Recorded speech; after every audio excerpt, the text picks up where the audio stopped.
போன சீசன் அப்போ இந்த சீசன் அப்போ மாம்பழம் வாங்கி சாப்பிட்டு 2 கொட்டையை கீழே கொண்டு போய் போட்டேன். அது வந்திருக்குது. இங்கே எப்படின்னா நான் வந்து இந்த பாக்ஸில் 2 இன்னும் நல்ல டேஸ்ட்டாக இருக்க மாம்பழங்கள் தான் நான் போடுவேன். அது மாதிரி இதில் போட்டு வச்சேன்னா கொண்டு போய் முளைக்க போடலான்ட்டு நினச்சிட்டு வச்சுருந்தேன், மறந்துட்டேன்.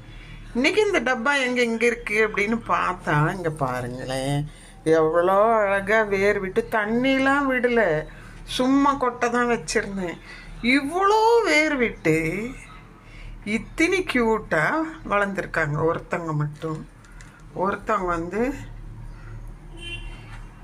சைலண்ட்டாக இருக்காங்க.